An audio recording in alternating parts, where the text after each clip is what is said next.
कृपातमहं वन्दे परमानन्दमाधवम्।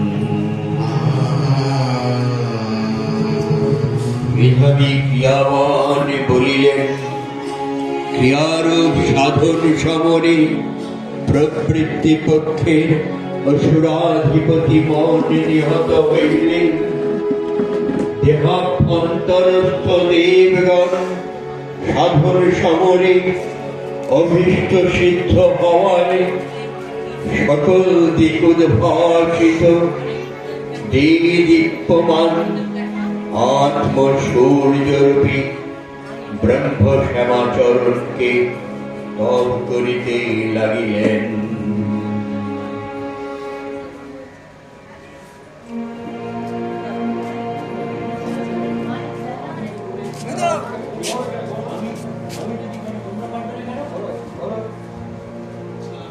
হরি শ্যামাচরণ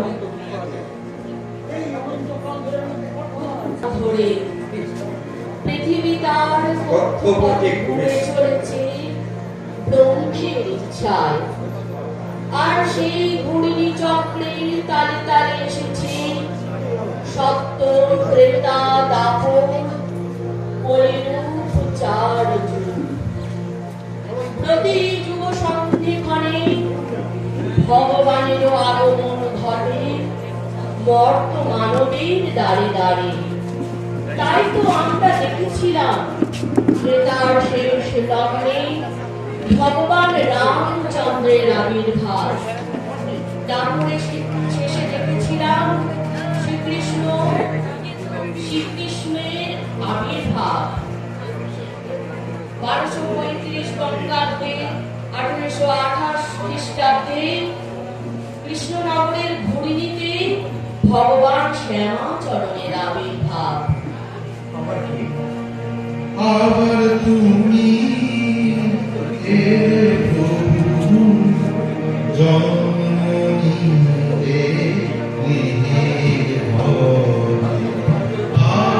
তুমি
জ্ঞানী বুদ্ধিমান মাতা পিতার অত্যন্ত সতর্ক দৃষ্টির মধ্যে দিয়ে।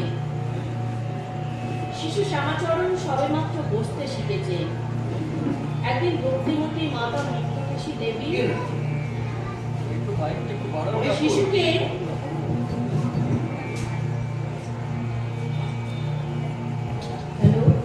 নিত্য পূজার অভ্যাস মতো সেদিনও সে পূজায় ব্যস্ত।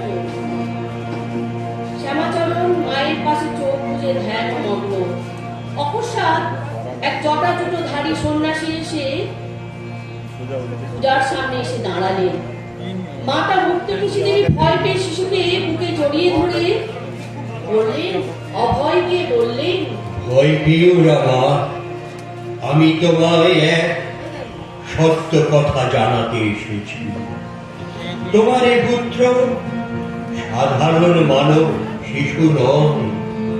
এই মর্তে তার আগমন এক বিশেষ উদ্দেশ্য নিয়ে সংগঠিত হয়েছে। এর দ্বারা জগতের মহান কল্যাণ সাধিত হবে মা। গেছি দিন দুনিয়ার মালিক। এর ইচ্ছাতেই তো আমি একে ছায়ার মতো আগলে চলেছি। ওর চিন্তা করো না মা, কোনো চিন্তা করো না। হে মহাদেব, এই সন্ন্যাসীর আগমন ও তার কথাবার্তা যদি সত্য হয় প্রভু, তাহলে তো নিশ্চয় ভালো। কিন্তু কোনো ছলচাতুরি বা ভণ্ড সন্ন্যাসী নয় তো। দেখো দেখো প্রভু, তুমি রক্ষা করো, রক্ষা করো।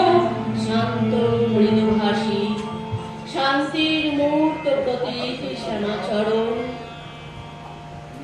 তার চাকরি জীবনের বিভিন্ন স্থানে স্থানান্তরিত হন। এইভাবে 1868 সালে 23শে নভেম্বর হঠাৎ করে হিমালয়ের রানীক্ষেতে চাকুরির বদলির আদেশ জারি হয়। শ্যামাচরণ রানীক্ষেতে এসে অফিস কার্যে যোগ দিয়েছেন। এইভাবে একদিন সশস্ত্র সিপাই ও চাপরাশিদের সঙ্গে নিয়ে টাকা কড়ি সহ পাহাড়ের পথে চলেছেন। হঠাৎ তিনি শুনতে পান শ্যামাচরণ,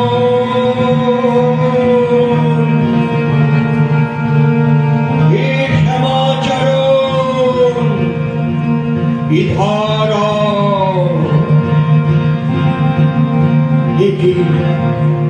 এই পার্বত্য পথে কি আমার নাম ধরে ডাকে? কি আশ্চর্য! জটাধারী সন্ন্যাসী এ তো দেখছি আমার দিকে এগিয়ে আসছে। এটি কোনো কাকতালীয় ব্যাপার? ভয় পেও না শ্যামাচরণ, তুমি যে এ পথ দিয়ে যাবে তা তো সবই পূর্ব পরিকল্পিত ব্যাপার গো বাবা। মহামায়ার কবলে পড়ে তুমি সব ভুলে গেছো, অথচ এই সবই তো তোমারই লীলা গো। আমি তো তোমারই নির্দেশিত কাজ করছি মাত্র। শোনো শ্যামাচরণ, তুমি অফিসের কাজ মিটিয়ে একাকী ওই পাহাড়ের উপরে উঠে এসো। দেখবে ওখানে একটা গুহা আছে, ওর ভেতরেই আমি থাকি। চলে এসো কেমন? আবার বলি, তোমাকে আমার খুব দরকার। আচ্ছা বেশ, খুব চেষ্টা করবো আসার জন্য। কিন্তু আপনি যা বলছেন আমি তো তার কিছুই বুঝতে পারছি না। এ স্থানে আমি সবে নতুন এসেছি, আমি আপনাকে চিনি না, অথচ আপনি আমাকে কি করে চিনলেন? বেশ তো শ্যামাচরণ, তুমি বিশ্বাসের উপর ভর করে এসেই দেখো না, আমি চিনি বলেই তো তোমায় ডাকছি গো শ্যামাচরণ। অতঃপর শ্যামাচরণ দ্রুত অফিসের কাজ সেরে এক অচেনা অজানা আনন্দে, অথচ তার সাথে এক সংশয়পূর্ণ উদ্বেলিত মনের উপর ভর করে বেরিয়ে পড়লেন অচেনা অতিথির বাস গৃহরূপী গুহার সন্ধানে। চড়াই উতরাই পথ চলে ক্লান্ত চিন্তিত মনে। উফ, বাবা গো, এই পথ আমি কি পার হতে পারবো? মাঝে আর চলি না, একটু বসে নেই। আচ্ছা, এই সন্ন্যাসীর প্রতি আমার এত স্নেহমাতার টান আসছে কোথা থেকে? না, আর বসবো না। ওই তো পাহাড়ের অন্তরালে দিনমণি, বাকি বসবার আয়োজন যে শুরু করে দিয়েছে। অবশেষে শ্যামাচরণ সেই জটাধারী সন্ন্যাসীর নিকট যখন অতি কষ্টে পৌঁছলেন, তখন দিবালোকের অবসান ঘটে গেছে। তুমি এসে গেছো শ্যামাচরণ? বাহ, চলো এই গুহায় প্রবেশ করি, এর ভিতরে আমি তো থাকি গো। এরপর সন্ন্যাসীর সাথে শ্যামাচরণ গুহার ভিতর প্রবেশ করে দেখলেন একটি বাচ্চাল, একটি কমণ্ডলু ও কোষাকুষি রয়েছে। সবই কে যেন পুজো করে উঠেছে। এই বাচ্চাল শ্যামাচরণ, এই যে বাচ্চাল ইত্যাদি তুমি চিনতে পারছো? না না, এ স্থানে আমি কখনো আসিনি, আমি সব চিনি না। আচ্ছা আচ্ছা, বেশ, তোমার এই আমি মস্তকে হাত রাখলাম, এবার দেখো তো, দেখি কি আশ্চর্য, এখন আমার যেন সব স্মৃতি মনের মধ্যে ভেসে উঠেছে। হ্যাঁ হ্যাঁ হ্যাঁ হ্যাঁ, আমি চিনতে পারছি। হ্যাঁ শ্যামাচরণ, 40টা বছর এসব জিনিস আগলে রেখে কেবল তোমার অপেক্ষায় বসে আছি। আগের জীবনে তুমি প্রতিজ্ঞাবদ্ধ হয়ে বলেছিলে না, পরবর্তী জীবনে তুমি যোগ সাধনের দ্বারা গৃহী লোকদের উদ্ধার করতে এই ধরাধামে আসবে। আমি তো তোমার নির্দেশিত কাজটাই কেবল করছি গো। এই জীবনে তুমি যে আমায় দায়িত্ব দিয়েছ, তোমায় যোগ দীক্ষা দেবার উপলক্ষে তোমার তো স্থানে চাকরির আদেশটা তাই তো জারি হয়েছে গো। ততক্ষণে শ্যামাচরণের আগের জীবনের সব কথা মনে পড়ে যাওয়ায় অত্যন্ত ব্যস্ত আনন্দিত চিত্তে উক্ত সন্ন্যাসীর নিকট যোগ দীক্ষা পাবার জন্য ব্যাকুল হয়ে উঠলেন, এবং সন্ন্যাসীও তার কর্তব্য পালন রূপী শ্যামাচরণকে যোগ দীক্ষা দিতে আনন্দে আত্মহারা। নাও নাও শ্যামাচরণ, এখন তুমি ওই বাচ্চাটির উপরে পদ্মাসনে এভাবে হাত দুটি জোর করে বসো। আমি তোমায় যোগ সাধনের সব কৌশলগুলি বলে দেখিয়ে দিচ্ছি, বুঝে অনুশীলন করো। এখনই হাতে হাতে এর ফল তুমি পেয়ে যাবে। ততক্ষণে শ্যামাচরণের আগের জীবনের সব কথা মনে পড়ে যাওয়ায়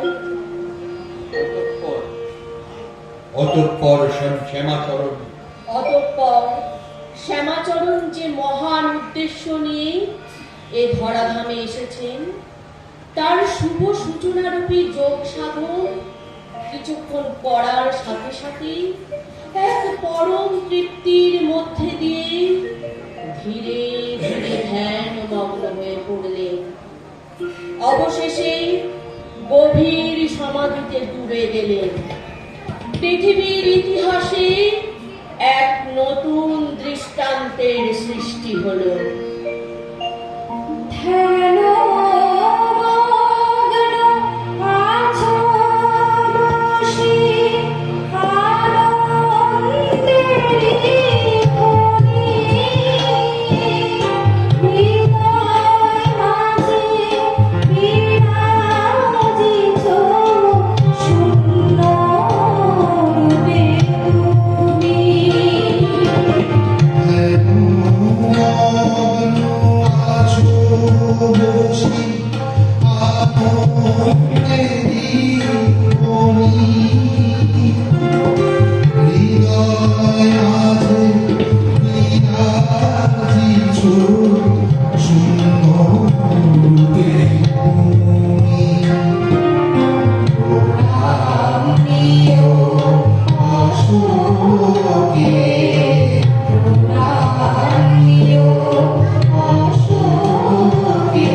এভাবে 1 ঘন্টা 2 ঘন্টা করতে করতে সমগ্র রাত অতিবাহিত হয়ে গেল। অবশেষে সূর্যোদয়ের সাথে সাথে ধীরে ধীরে শ্যামাচরণ স্বাভাবিক অবস্থায় ফিরে আসার পরই এক গভীর ভাবাবেশের মধ্যে দীর্ঘক্ষণ চুপ করে শুয়ে রইলেন। তারপর উঠে বসে পড়লেন। দেখুন, আমি আর সংসার জীবনে ফিরতে চাই না। সে কি শ্যামাচরণ, তুমি বাক্য লঙ্ঘন করো না। তুমি গৃহী মানুষজনের হবে উদ্ধার কর্তা। এ তো তোমারই পূর্ব জন্মের অঙ্গীকার। যাও, ওই দেখো গুহার বাইরে এখন হতেই তোমার কাছে ভিক্ষা নেওয়ার জন্য ভিক্ষার্থীরা অপেক্ষা করছে।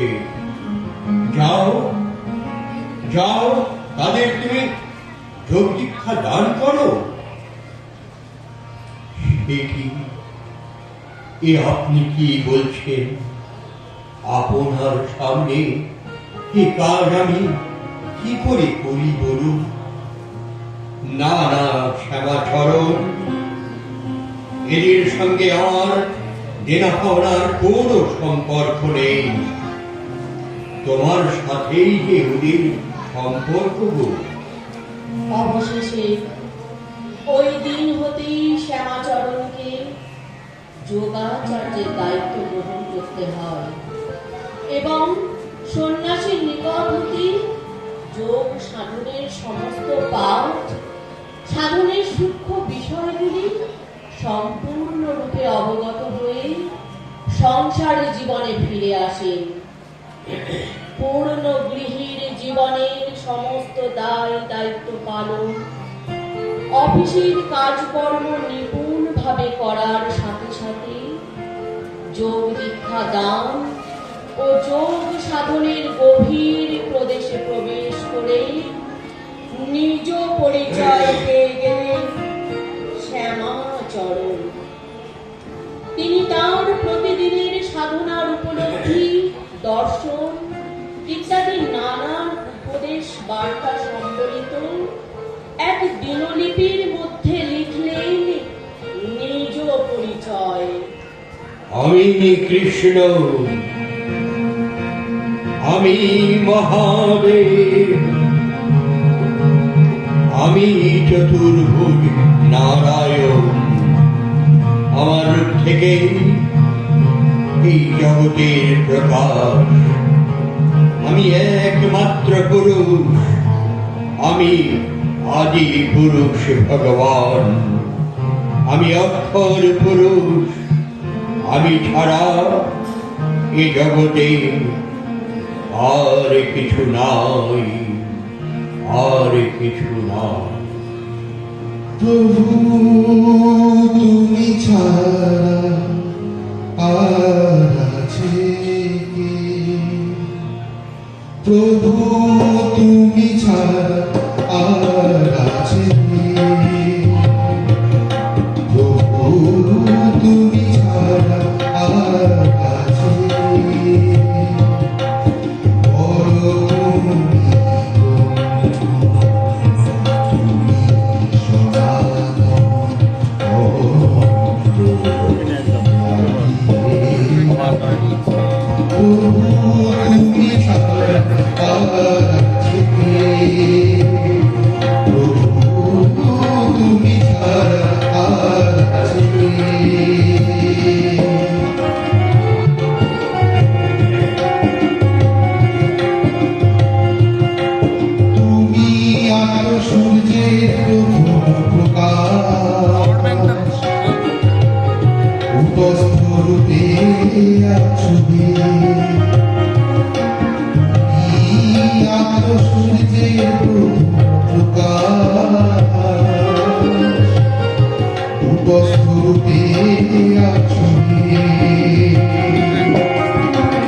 Hare বুঝিতে দেব তোমার পারে না বুঝিতে মানুষ বুঝিবে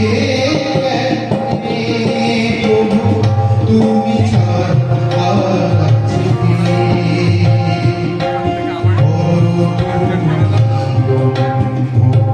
তুমি অসারত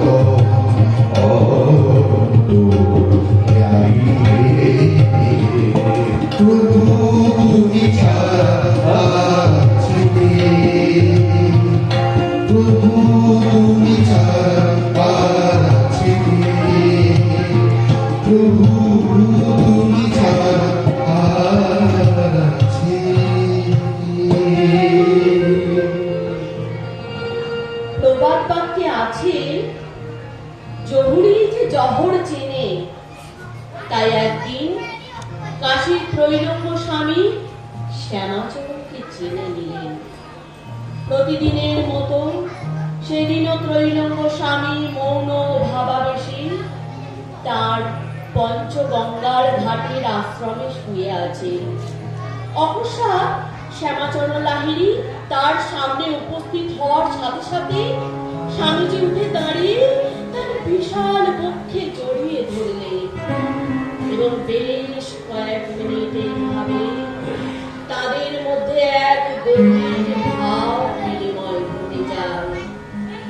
এই ঘটনার বিবরণী তিনি যেহেতু মৌন থাকতেন সেজন্য তার শিষ্যদের লিখে জানালেন, তোমরা জেনে রেখো শ্যামাচরণ লাহিড়ী মহাশয় গৃহে থেকেও যে স্থানে অবস্থান করছেন সে স্থানে সাধুরা সর্বত্যাগী হয়েও উক্ত অবস্থায় অবস্থান করতে সক্ষম হন কিনা যথেষ্ট সন্দেহ থেকে যায়।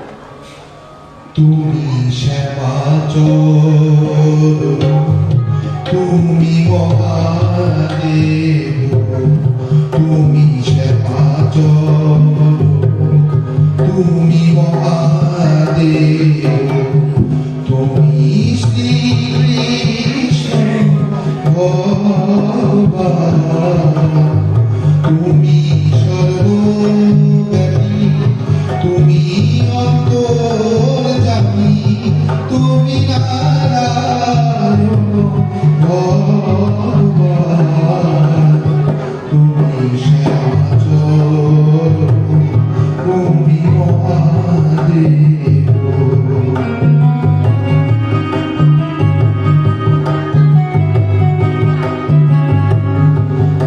তুমি পুরাণপুরুষ তুমি অনাদি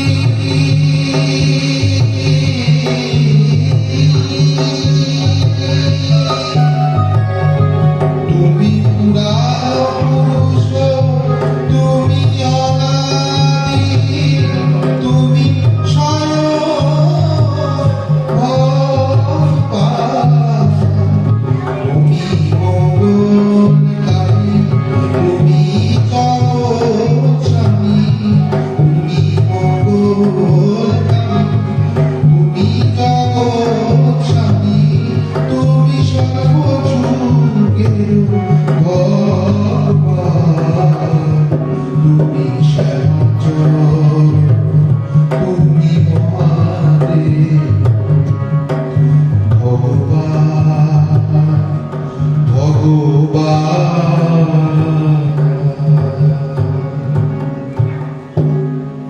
এদিকে শ্যামাচরণ যোগ সাধনের শীর্ষে অবস্থান করলেও তার স্ত্রী কাশীমণি দেবী বিন্দু মাত্র অবহিত ছিলেন না।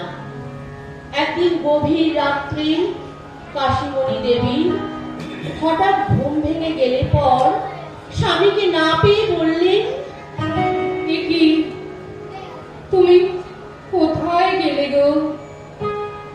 আমি আলো জেলে সারা ঘর খুঁজে যে তোমায় পাচ্ছি না। ও মা, ওই তো ঘরের কোণে শূন্যে পদ্মাসনে ধ্যানমগ্ন হয়ে ভেসে রয়েছে। কি অবস্থা মহান যোগীদের পক্ষে সম্ভব শুনেছি। হে স্বামী দেবতা, তোমাকে এভাবে তো কোনোদিন দেখিনি, বা তুমিও তো আমায় কোনোদিনও বুঝতে দাওনি। তোমাকে না জেনে না বুঝে এতদিন কত কত অন্যায় করেছি। প্রভু, আমায় ক্ষমা করো। তুমি যে এত বড় যোগী পুরুষ তা তো আমি বুঝিনি কবু। এর বেশ কিছুক্ষণ পর শ্যামাচরণ ধীরে ধীরে নিচে নেমে এলেন এবং দীর্ঘক্ষণ পর স্বাভাবিক অবস্থায় ফিরে এসে আরেকখানে কাশীমণি দেবীকে বুঝিয়ে দিলেন যে তার কোনো ভুল বা দোষ হয়নি। অতঃপর স্বামীর অভয় পেয়ে করজোড়ে বললেন, হে মহান স্বামী দেবতা, দয়া করো, দয়া করো। তোমার ওই যোগ সাধনে আমায় তুমি দীক্ষা দাও। অতঃপর পরদিন প্রভাতেই পূর্ণ শ্লোকা কাশীমণি দেবী যোগ সাধনে দীক্ষা লাভ করলেন। এর পরপরই কাশীমণি দেবীর বাবা দেবনারায়ণ সেনলাল মহাশয়ও যোগীরাজের নিকট যোগ দীক্ষা প্রাপ্ত হন এবং তারপর হতে যোগীরাজকে জামাই সম্বোধনে না ডেকে আদর করে যোগীরাজ বলে ডাকতেন। সেই হতেই শ্যামাচরণ লাহিড়ী মহাশয় জগৎব্যাপী যোগীরাজ নামে পরিচিত হয়ে যান। যোগীরাজ সর্বদাই আত্মচিন্তায় বিভোর ও সর্ববিষয়ে সর্বদাই উদাসীন থাকতেন। তার ফলে অফিসের বড় সাহেব আদর করে শ্যামাচরণকে পাগলা বাবু বলে ডাকতেন। এভাবে একদিন অফিসে গিয়ে সাহেবকে বিমর্ষ দেখে শ্যামাচরণ বললেন, কি ব্যাপার বড় সাহেব, তোমায় এত চিন্তিত লাগছে কেন? পাগলা বাবু, তোমায় বলিয়া কি হবে? Don't disturb me. দেখো, আমার মেম সাহেবের শরীর খারাপ আছে, বোধহয় মরিয়া যাইবে। ইংল্যান্ড থেকে খবর আসিয়াছে। সাহেব, তুমি একটু ধৈর্য ধরো।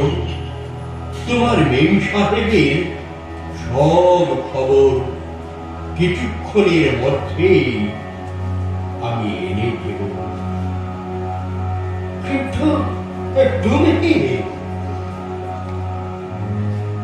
আচ্ছা দেখো, পারো যদি খুব ভালো হয়। তুমি আছে ভারতের মহান যোগীরা সব ব্যাপার নাইতে পারে। এরপরই শ্যামাচরণ অফিসের এক নির্জন প্রকোষ্ঠে প্রবেশ করে ধ্যানস্থ হলেন। কিছুক্ষণ পরেই ওই প্রকোষ্ঠ হতে বেরিয়ে এসে সাহেবকে বললেন, সাহেব, তুমি এত ভাবছিলে তো? তোমার মেম সাহেব জেনে রাখবে, হ্যাঁ গো, এখন ভালো হয়ে গেছে। আর তার একটা তুমি চিঠি কিছুদিনের মধ্যেই পেয়েও যাবে, জেনে রাখবে। আর তার কয়েক মাসের মধ্যে তোমার মেম সাহেব এদেশে চলেও আসবে, জেনে রাখবে। এটা সে কি পাগলা বাবু। আচ্ছা, দেখা যাক আর কিছুদিন। এভাবে শ্যামাচরণের কথা মতো কিছুদিনের পর সাহেবের চিঠি পাওয়ার এবং চিঠির ভাষা মিলে যাওয়ার শ্যামাচরণকে সাহেব বললেন, দেখি পাগনা বাবু, তুমি যে মেজিকের মতো সব করিয়া দিলে। তুমি তুমি আবার যে যোগী পুরুষ দেখছি। আচ্ছা, দেখা যাক আর কিছুদিন। এভাবে কয়েক মাস পরে মেম সাহেবের ইংল্যান্ড হতে সাহেবের কাছে দানাপুরে চলে আসে এবং একদিন সে তার স্বামী সাহেবের কাছে অফিসে এসে শ্যামাচরণকে দেখে চিনতে পেরে সাহেবকে জিজ্ঞেস করে, ইনি কে? Who is he? ইনি তো ইংল্যান্ডে আমার বেডের পাশে হসপিটালে দাঁড়াইয়া আমায় কেবল একবার দেখা মাত্র আমি ভালো হয়ে গেছি। Excuse me, পাগলা বাবু, excuse me। हाँ हाँ, এবার আমি বুঝেছি তুমি কোন রঙের মানুষ আছে। তুমি আসল, হ্যাঁ হ্যাঁ হ্যাঁ, তুমি আসল মানুষ আছে। তুমি আমায় একটু উপকার যদি করিলে, তবে এরকম উপকার তুমি নিশ্চয় অনেক মানুষকে করিয়া থাকো। একটু একটু তোমার ভিতর তুমি একটু ক্ষমতা, কিন্তু তুমি একটু রিজার্ভ থাকো কি করিয়া। আর কি করিয়া একটু রিজার্ভ থাকো? তুমি অনেক বড়, অনেক ভালো। You are God. You are living the God. अच्छा साहेब, मैं चली। Good night. এইভাবেই চলেছে মহান যোগীর স্বয়ং ভগবান শ্যামাচরণের জীবনধারা। পরিপূর্ণ গৃহের মতো তিনি ভক্তদের জন্য বিশেষ করে চাকরি থেকে অবসর